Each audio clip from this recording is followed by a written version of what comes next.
Assalamualaikum Pak. Salam. Bapak punten ada mengganggu waktu Bapak. Ada waktu tidak Pak sebentar untuk wawancara? Mangga. Begini Pak, saya ditugaskan untuk mewawancarai Bapak sebagai tugas demonstrasi kontekstual modul 3.1 yaitu tentang pengambilan keputusan berbasis dengan nilai-nilai kebajikan Pak. Nah, ada beberapa pertanyaan yang ingin saya tanyakan kepada Bapak sebagai Kepala Sekolah di SDN Kebon Baru 3 ini ya Pak ya. Mungkin Bapak selama menjadi kepala sekolah, apakah ada pernah permasalahan tentang dilema etika dan dilema bujukan moral Pak? Ada tidak Pak? Dilema etika dan bujukan moral tentang maksudnya permasalahan atau misalkan pasti ya di sekolah itu kan ada permasalahan dan Bapak setidaknya harus mengambil keputusan di mana keputusan tersebut ketika Bapak ada permasalahan dua ketika Bapak itu misalkan di mana satunya itu benar yang satunya itu benar tuh Pak. Apakah pernah gitu Pak merasa? Ya, untuk dilema etika aja ya. Dilema Pak. Etika itu benar dengan benar ya. Iya. Jadi baru saja mungkin pekan lalu dan masih jalan minggu ini ya. Jadi gini, saya ada masalah dengan anak yang dia orang tuanya meminta untuk mengundurkan diri dari sekolah, meminta pindah, dan pada waktu itu saya dihadapkan dengan posisi antara mengiyakan dan menolak untuk dipindahkan. Kenapa? Karena berdasarkan hasil pengamatan sepanjang tahun dari dia masih kelas 3 tuh agak dikhawatirkan anak ini drop out gitu. Jadi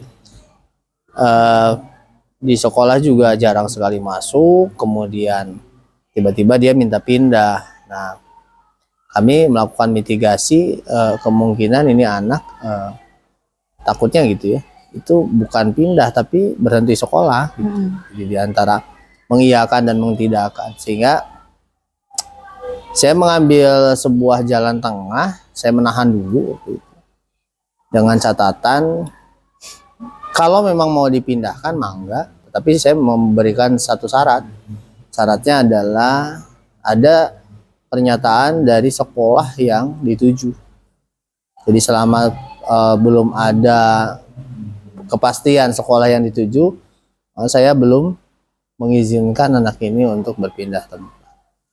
Itu jadi antara satu permintaan orang tua atau yang ingin minta pindah, yang kedua saya melihat bahwa anak ini khawatirnya adalah tidak dilanjutkan, makanya saya menahan atau menolak untuk dipindahkan. Itu. Berarti keputusannya bahwa Bapak menolak untuk anak tersebut dipindahkan, tapi menahan dulu ya Pak ya tadi? Menahan, lebih ke menahan sampai satu kondisi di mana dia pasti menemukan sekolah yang dia tujukan. Oh, baik Pak. Terima kasih Pak. Untuk yang selanjutnya, pertanyaan selanjutnya yaitu bagaimana Bapak mengidentifikasi kasus-kasus yang merupakan dilema etika atau bujukan moral Pak? Kalau dilema etika itu benar-benar. Iya. Kalau bujukan moral itu udah pasti benar dan satunya pasti salah. Iya. Jadi dalam mengambil keputusan, yang pertama biasanya kalau misalkan memang ada dua hal yang saya lakukan adalah mengidentifikasi dulu apakah dia melanggar etika, melanggar hukum, melanggar norma gitu. Siapa saja pelakunya, kondisinya seperti apa, situasinya seperti apa, itu saya identifikasi dulu gitu. Clear dulu lah gitu, tidak langsung mengambil keputusan, tetapi dilihat dulu situasinya seperti apa. Seperti misalkan ada dua hal yang menyangkut individu. Nah, individunya ini yang terlibat siapa aja, saya cek dulu gitu. Karena dulu ya Pak. Kenapa saya harus tahu? Karena bisa jadi keputusan yang saya ambil itu berdampak bukan hanya individu yang sedang saya tangani gitu. Maka saya harus pastikan dulu siapa saja yang terlibat. Terus kondisinya seperti apa gitu. Itu apa kondisinya memungkinkan untuk saya mengambil keputusan ABCD-nya. Nah, terutama juga saya ingin melihat dulu situasinya melanggar kode etik atau melanggar norma tidak. Kalau melanggar norma sudah jelas itu ada salah satunya adalah bujukan moral gitu kan, seperti itu. Karena kan kalau bujukan moral jelas ada benar ada salah. Ada salah. Ya kalau sudah melanggar regulasi ya sudah itu salah, kapan itu diambil gitu. Kan gitu. Baik Pak, jadi yang Bapak tadi jelaskan bahwa yang pertama tuh diidentifikasinya itu apakah dia melanggar norma atau hukum tidak ya Pak, yang tadi yang Bapak akan lakukan dengan ya. Terus Bapak tadi juga melihat kondisi dan siapa yang terlibatnya juga ya. Terus menurut Bapak ketika menangani antara dilema etika dan bujukan moral, apakah pernah di sekolah ini ada di antara kejadian tersebut di sekolah Bapak yang sedang Bapak di sini? Ada tidak? Contoh yang Bapak pernah di sini gitu, ada tidak di antara kasus dilema etika dan bujukan moral? Ya contoh yang tadi. Ada. Berarti antara ini aja dilema etika aja gitu. Kalau bujukan moral pernah tidak? Kalau bujukan moral. Kalau bujukan moral mungkin seingat saya waktu sekolah ini ya. Iya. Oh iya. Seingat saya mungkin kalau bujukan moral ini pengadaan LKS. Ada orang tua yang meminta saya untuk memutuskan bahwa LKS diadakan di sekolah karena menurut mereka adalah kebutuhan. Tetapi menurut saya setelah saya ukur, saya timbang bahwa penggunaan LKS banyak bukan kekurangan ya, banyak dampak negatif gitu. Sehingga jelas ketika saya mengizinkan untuk mengadakan LKS sudah melanggar karena kan menjual, kemudian juga tidak berpihak pada murid karena LKS jelas bukan berpihak pada murid, sehingga saya akhirnya menolak untuk melakukan itu ya, karena tadi itu benar salah ya, benarnya itu adalah tidak menggunakan LKS atau tidak menjual LKS. Ya merasakan gitu ya Pak ya. Ya di sini pernah merasakan. Yang dekat mah itu sebetulnya masih ada lagi, cuman yang dekat itu. Ini Pak, yang selanjutnya yang ingin saya tanyakan, bagaimana Bapak dalam mengambil keputusan di sekolah Bapak, terutama untuk kasus-kasus di mana ada dua kepentingan yang sama-sama benar atau sama-sama mengandung nilai kebajikan. Misalkan ada dua kasus nih Pak, permasalahannya. Nah, bagaimana Bapak menangani kasus tersebut? Kalau memang gini, kalau saya di saya tingkat level dulu. Maksud saya gini, ketika memang itu adalah levelnya sekolah dan memang membutuhkan keputusan bersama, maka kami akan mengadakan rembukan bersama, mengambil keputusan bersama-sama. Tapi tetap semua pihak, misalkan saya mengambil guru, mengambil orang tua murid, mengambil komite sekolah dan lain sebagainya, tetapi semua pihak mengajukan semua argumentasi terhadap sebuah keputusan mana yang mau diambil. Itu contohnya kemarin ketika kita mau ada kegiatan apa itu pop kota gitu kan. Nah, pop kota itu kan atau lomba lah. Iya Pak. Lomba lah. Lomba pop kota itu kan tentunya membutuhkan segala macam dukungan lah gitu kan. Nah, sehingga kita berembuk gitu kan. Nah, berembuk untuk menyelesaikan permasalahan di antara terutama operasional gitu ya, operasional lombanya gitu kan, seperti itu. Saya undang tuh orang tua, saya undang juga guru-guru, ini bagaimana menyelesaikannya bersama-sama gitu kan. Nah, itu kalau di level sekolah. Tetapi kalau misalkan ada memang perlu saya ambil tindakan, tentunya yang saya lakukan terlebih dahulu adalah seperti tadi dulu, saya mengidentifikasi dulu tentunya. Setelah mengidentifikasi, menjelaskan dulu permasalahan apa, saya akan mencoba, kalau benar-benar manapun yang saya pilih sebenarnya sama aja, nilainya benar, keputusan saya akan benar gitu. Nah, kalau misalkan benar-benar, udah jelas apapun yang saya ambil itu tidak akan ini karena benar-benar sih semuanya benar. Iya. Tetapi kalau misalkan ya contoh tadi kayak anak-anak yang tadi minta pindah, saya tahan pun saya punya solusi gitu kan, dia tahan di sini saya punya solusi, dan itu juga benar gitu. Karena ini kan anak, Tetapi kalau misalkan saya lepas pun itu benar juga, karena memang itu adalah hak anak, bukan hak anak ya, lebih tapi tetap saya kawal gitu. Nah kalau ini dua ini juga tetap saya ini kan, saya coba atau mungkin dengan teman-teman saya coba untuk buka, ada nggak alternatif jawaban lain itu sebagai apa namanya ya alternatif solusi lah. Saya tawarkan alternatif solusi gitu. Kalau misalkan diambilnya oleh siapa? Nah, biasanya kalau misalkan memang harus bareng-bareng. Berarti dirumbukin sama warga sekolah ya Pak? Sama yang terlibat. Oh, sama. Sama yang terlibat. Sama yang terlibat. Sama yang terlibat. Makanya tadi saya identifikasi dulu. Siapa saja yang terlibat nih gitu. Iya. Gitu. Kalau misalkan memang tadi levelnya sekolah berarti terlibat semua, maka saya undang semuanya. Tetapi kalau misalkan personal, guru dengan siswa, orang tua murid pribadi, maka seperti yang ke orang tua tadi juga saya tawarkan begitu. Gitu. Solusinya nanti kita kan ambil bersama-sama. Nah, untuk langkah-langkah atau prosedur seperti apa yang biasa Bapak lakukan selama ini? Untuk masalah permasalahan yang tadi, misalkan kayak dilema etika, langkah-langkah yang seperti apa? Ya, atau prosedurnya tuh Pak? Prosedurnya ya tadi, mengidentifikasi dulu, gitu kan, sama mengidentifikasi dulu masalahnya seperti apa, kemudian baru merencanakan solusinya seperti apa, gitu kan. Jadi baru nanti pengambilan keputusan. Ya Pak ya? Iyalah. Mengidentifikasi dulu. Itu penting karena kalau kita langsung membuat sebuah keputusan dalam sebuah masalah, artinya tergesa-gesa, jangan sampai kita salah menanggapi sebuah masalah gitu. Jadi masalah itu kan bisa jadi ini masalah, bisa jadi bukan masalah sebenarnya gitu. Makanya ketika timbul sebuah persoalan itu diidentifikasi dulu gitu.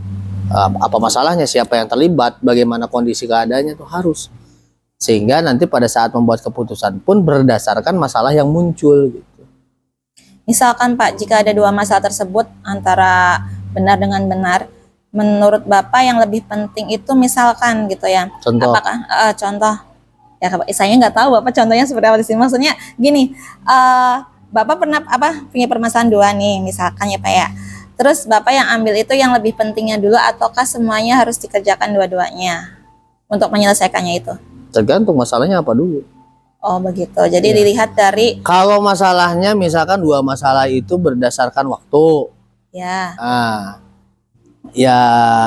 Jangka pendek misalkan jangka panjang. Saya melihat dulu yang mana yang lebih baik, yang mana yang urgent. Yang penting dulu gitu. Kalau misalkan jangka panjang, kalau memang masih bisa ditunda dampaknya, sudah saya ambil yang jangka pendek dulu.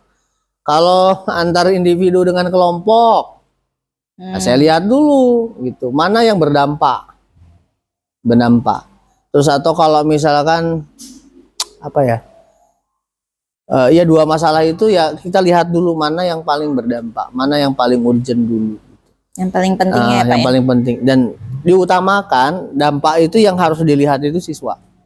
Kalau di sekolah, siswanya dulu yang lebih penting ya Pak ya. Siswa dulu. Jadi dampak ke siswanya seperti apa dulu? Itu yang dilihat dulu itu. Gitu. Setelah itu baru ke guru atau lingkungan atau warga sekolah. Berarti mementingkan siswa dulu. Iyalah. Baru guru ya Pak ya. Siswa dulu. Jadi kalau ada permasalahan di sekolah, yang dilihat adalah siswanya dulu, dampaknya. Dampak siswa dulu. Nah, ini kalau bermasalahnya di sekolah ya. Nah, baru ke guru dan warga sekolah. Baru nanti ke eksternal masyarakat misalkan seperti itu. Ngelihatnya dampaknya mana? Itu kalau berdampak kepada siswanya nggak bagus, dilihat mana yang paling nggak bagus. Kita ambil yang istilahnya ya? Kita ambil yang paling sedikit berdampak ke siswa, paling sedikit berdampak buruk ke siswa. Iya. Jadi intinya kita melihat siswa dulu, kepentingan siswanya dulu. Betul, ya Pak ya. Betul. Harus yang paling dampaknya kecil gitu ya. Toh kan sekarang kan memang paradigmanya begitu. Iya. Berpusat pada anak siswa, murid gitu. Iya. Pada peserta didik. Gitu. Jadi lihatnya itu dulu lah. Nah, menurut Bapak apa saja hal-hal yang selama ini Bapak anggap efektif nih Pak dalam mengambil keputusan pada kasus-kasus dilema etika? Kalau menurut saya, biasanya memang di sini melakukannya bertingkat, Bu. Iya Pak. Nah, jadi Kalau tadi konteks masalahnya di kelas, saya selalu mendirikan teman-teman saya di sini, guru-guru saya, ya sebisa mungkin untuk bisa menyelesaikan di kelas. Nah, nanti kalau misalkan sudah tidak bisa di kelas, bermasalahnya sekait dengan orang tua, diselesaikan dengan orang tua. Nggak bisa, baru diselesaikan di Dewan Guru. SOP-nya begitu sih, Bu. Tidak dengan saya, dan saya membuat keputusan itu adalah terakhir. Gitu. Terakhir itu kalau sudah memang saya harus turun. Nah, biasanya saya mencoba untuk, ya memang ada misalkan guru atau orang tua misalkan, Pak ada masalah ini, ya paling saya silakan coba dicobakan ini dulu, dicobakan dirapatkan dulu, dicobakan dimusyawarahkan dulu, coba dipanggil anaknya dulu, coba dipanggil orang tuanya dulu, apa hasilnya. Sebenarnya menangani itu seperti itu tuh. Jadi ada permasalahan dengan anaknya begini, kalau misalkan dikeluarkan akan begini. Karena dalam tanda kutip memang anaknya salah gitu, tapi kan kita ngelihat ada dua hal. Ya misalkan di situ anaknya misalkan mencuri, tuntutan orang tua dikeluarin tuh. Nah, dikeluarin itu dampaknya seperti apa? Saya lihat dulu, saya ukur dulu. Nah, ini gurunya saya minta untuk ngobrol dulu sama anaknya. Nggak dapat data, ngobrol sama orang tuanya. Sama juga nyerah, akhirnya baru ke saya. Terakhir saya tuh, itu juga sudah ngobrol dengan orang tua apa segala macam. Terakhir saya buat komitmen tuh bertiga. Saya gurunya dengan orang tuanya dan anaknya. Gitu. Alhamdulillah sekarang yaitu terjadi perubahan terhadap anak dan juga perubahan sikap orang tua kepada anak tersebut, kan itu penting. Berarti sebelum Bapak guru tersebut dulu yang menyelesaikannya, Pak? Ya, di dalam satu masalah itu ya, walaupun sebenarnya masalah lainnya anak itu masih aja ada ya. Itu.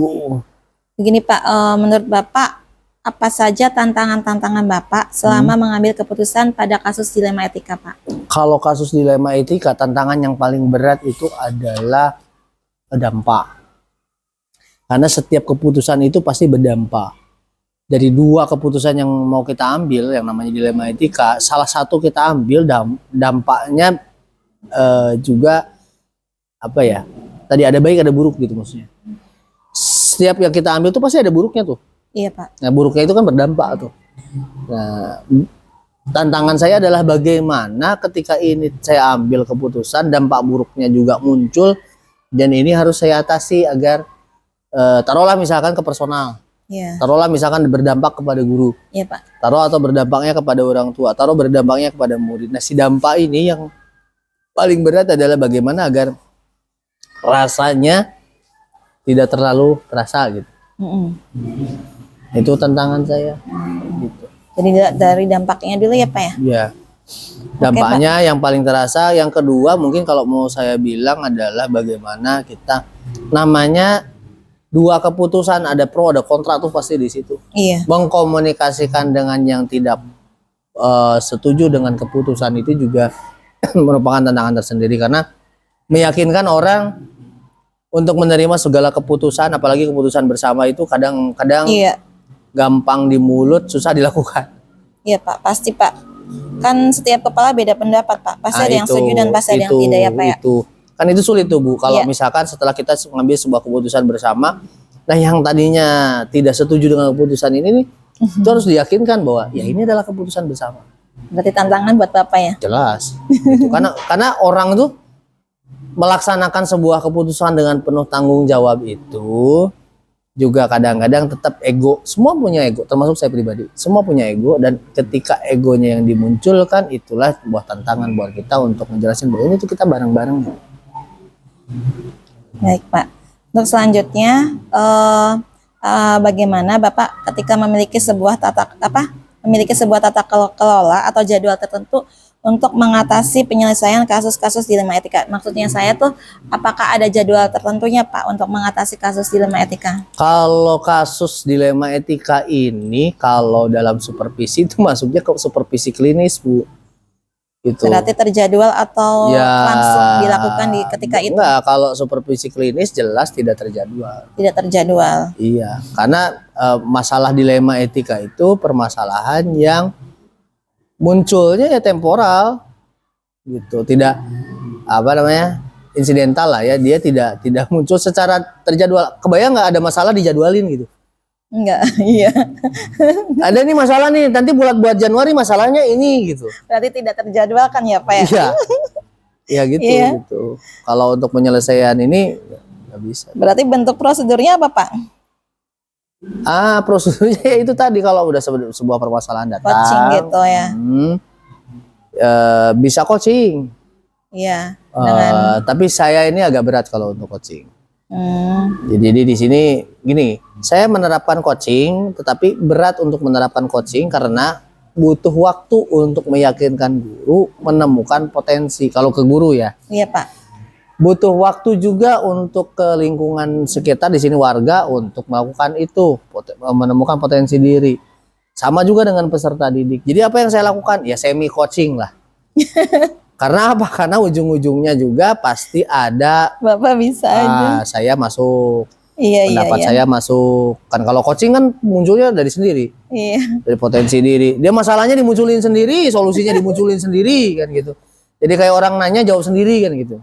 Itu coaching kan gitu. Iya Jadi makanya barangkali Bapak.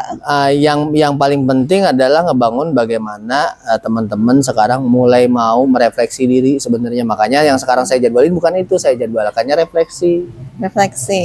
Terjadwal sih di sini sebetulnya seminggu tuh harusnya ya setiap akhir pekan itu kita merefleksi. Iya. Walaupun pada kejadian kan perencanaannya namanya, walaupun pada kejadiannya kadang-kadang geser ke hari Rabu, kadang hari Kamis.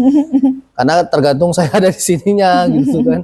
Seperti Berarti itu. tidak harus hari Sabtu ya Pak ya. Tidak hari Sabtu, tapi guru tidak menyadari bahwa itu dijadwal sementara mah. Jadi gini, saya di sekolah ini saya mencoba untuk menerapkan bahwa penjadwalan, pengkondisian, penstrukturan itu nanti setelah teman-teman itu terbiasa dengan kegiatan yang nanti akan saya jadwalkan. Mm-mm. Terbiasa dengan kayak tadi coaching, terbiasa dengan tadi refleksi bareng-bareng Refleksi gitu. barang-barang. Terbiasa karena saya sebenarnya punya program namanya refleksi mingguan lah gitu ya. Jadi dia kumpul gitu, curhat gitu. Sudah dilakukan selama ini Bapak. Selama ini tadi saya di judulnya briefing. Judulnya Padahal refleksi. Padahal saya tuh di dalamnya polanya adalah itu gitu. Kenapa? Karena kalau disebut refleksi itu akan timbul pertanyaan, saya harus ngapain gitu. Iya Pak. Gitu. Tapi kalau briefing guru-guru tuh hadir lah gitu. Walaupun nanti ujungnya saya nanya kelas 1 ada masalah apa.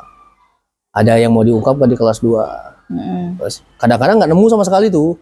Ya itu tadi belum terbiasa. Jadi itu adalah salah satu program Bapak ya. Salah satu program kita. Makanya di Kebon Baru 3 ini di tahun pertama ini kita kasih judul Zaman Meramu, Berburu dan Meramu. Berarti Kita itu tuh lagi menemukan pola gitu. Salah satunya adalah tadi itu. Sehingga untuk program-program semacam supervisi klinis, supervisi akademis. Jangankan itu supervisi akademis saja, saya mau datang ke kelas itu pada gemetar semua. Padahal seharusnya di supervisi itu tidak seperti itu sikapnya gitu. Santai aja. Karena toh kita tujuan utamanya adalah memperbaiki proses pembelajaran. Iya. Sekarang lagi ini apa ya? Lagi supervisi akademis sih Pak ya? Sudah selesai kayaknya Sudah kalau selesai. tidak salah sama kita tuh. Iya sudah. Sudah selesai semuanya Pak. Sudah selesai. Bagaimana Pak menurut Bapak setelah Bapak supervisi guru-guru? Adakah permasalahan gitu Pak? Permasalahan banyak Bu. Banyak. Permasalahan Iya. Contohnya banyak. Pak? Permasalahan terutama gini sebetulnya. Di guru-guru kami, apakah itu mungkin karena saya kunjungin atau bagaimana? Cuman di guru-guru kami itu tampak seharusnya muncul di RPP di rancangan pada saat pelaksanaan kok hilang. Oh. Gitu. Mungkin Padahal udah lupa. RPP-nya mau udah bagus gitu kan, tetapi hilang gitu. Ya. Ya mungkin lupa Pak gurunya. Bisa jadi. Karena gemetar mungkin. Bisa jadi. Nah itu makanya pembiasaan tadi bahwa yang namanya supervisi, yang namanya kunjungan kepala sekolah ke kelas itu adalah hal yang biasa, tidak untuk nyari salah, Iya betul. tapi untuk memperbaiki proses pembelajaran itu. Berarti ada program Bapak di mana ketika setiap hari Sabtu atau weekend bahwa merefleksikan bersama guru-guru itu adalah salah satu bentuk Bapak untuk bagaimana apakah guru tersebut ada punya masalah atau tidak ya Pak ya? Ya. Nah, hanya pelaksanaannya akhirnya tidak setiap hari Sabtu. Iya, karena itu hanya rencana ya Pak ya. Setiap minggu kita tetap Ada gitu adakan, hanya guru juga tidak merasakan bahwa itu program itu sedang jalan. Baik Pak. Menurut Bapak, adakah seseorang atau faktor-faktor apa yang selama ini mempermudah atau membantu Bapak dalam mengambil keputusan dalam kasus-kasus dilema etika, Pak? Ada tidak? Di sekolah ini tentunya ada, Bu. Saya pada saat mengambil keputusan, karena saya juga warga baru di sini juga, maka saya tentu akan meminta bantuan warga lama. Oh iya, berarti warga lama dulu ya, Pak? Ya, dengan guru. Itu yang di Warga lama itu maksudnya guru, Pak? ya, Oh gitu. yang lama di sini maksudnya. lama. Jadi guru yang sudah bertahun-tahun di sini. Dikiranya gitu. warga yang di sini gitu, Pak, warga lama di sini. Maksudnya guru senior lah ya yang ada di sini ya. Iya, ya sudah lama ada di sini lah. Iya. Artinya sudah paham Sudah lama di sekolah. bagaimana orang tua, murid, bagaimana masyarakat ya, ada di sini. Itu guru saya. Kemudian kalau dari luar, bukan luar ya sebenarnya, warga sekolah lainnya, tentunya yang saya minta bantuan adalah komite sekolah dan jajarannya. Karena kami komplek, maka kalau ada permasalahan munculnya di luar sekolah dan masih ada komplek, maka kita akan bicara dengan komunitas kepala sekolah di komplek. Itulah Berarti mungkin yang membantu saya untuk dalam pengambilan keputusan. nah, untuk gurunya tersendiri dilibatkan semua nggak, Pak? Soalnya Nggak tadi sendiri, Bapak Bu, nggak sendiri gurunya. Iya, maksudnya gini, Pak. Bapak tadi menjelaskan bahwa yang pertama yang Bapak yang membantu itu adalah guru yang lama ya. Nah, untuk guru yang di antara guru yang Bapak adanya sih ikut membantu tidak? Tadi pertanyaan apakah awalnya hanya- gimana? Tadi Pertanyaannya itu bahwa adakah seseorang yang atau faktor-faktor yang selama ini mempermudah atau membantu Bapak dalam mengambil keputusan dalam kasus-kasus dilema etika? pertanyaannya adakah seseorang kan? Maka saya bilang ada seseorang. Oh gitu. Iya. Faktor-faktor yang membantu, yaitu faktor-faktor yang membantu tadi Maksudnya itu saya- adalah guru. Apakah guru lama saja gitu tuh? Guru yang sudah lama Nah, saja. kan saya tadi bilang kalau misalkan ini ada komite sekolah, Oh iya. guru baru, kan tadi mempermudah ya. Iya, yang Karena mempermudah. pertanyaan kuncinya adalah mempermudah, maka yang mempermudah untuk dalam pada saat penyelesaian masalah mah bareng-bareng semua. Nah, gitu, Hanya iya. untuk mempermudah pemahaman masalah adalah dengan guru yang sudah lama di sini. Oh menurut iya saya. iya, Pak. Gitu. Kalau dengan orang tua kan saya nggak bisa baca tuh. Yang bisa baca adalah komite sekolah gitu. Mempermudahkan. Gitu. Baik, Pak. Yang terakhir ya, Pak. Dari semua hal yang Alhamdulillah sudah terakhir. telah disampaikan, pembelajaran apa yang dapat Bapak petik dari pengalaman Bapak mengambil keputusan dilema etika? Pelajarannya dalam membuat sebuah keputusan yang mengandung dilema etika itu sulit, berat. Tetapi ketika kita mengambil sebuah keputusan dan memang kita pastikan, kita yakini itu memang mengandung dilema etika, maka apapun keputusan itu, asalkan memang keputusan itu demi kepentingan bersama dan diputusin bersama, harus yakin dengan keputusan itu. Seluruh pihak harus bisa melaksanakan keputusan itu. Itu sih yang saya pelajari. Baik, berarti semuanya harus bisa. Tapi tadi harus dipastikan bahwa masalah itu adalah memang mengandung dilema etika. Jadi kadang kan banyak gitu ya, dari kita ketika mengandung dilema etika itu kita sulit mengambil keputusan sehingga akhirnya tidak mengambil keputusan. Nah, tetapi kalau misalkan kita sudah identifikasi bahwa ini masalah adalah mengandung unsur dilema etika, yakinlah bahwa apapun keputusan itu adalah benar. Gitu. Yang harus diyakinkan adalah seluruh pihak mau mengikuti keputusan. Itu saja sih kalau misalkan ada masalah.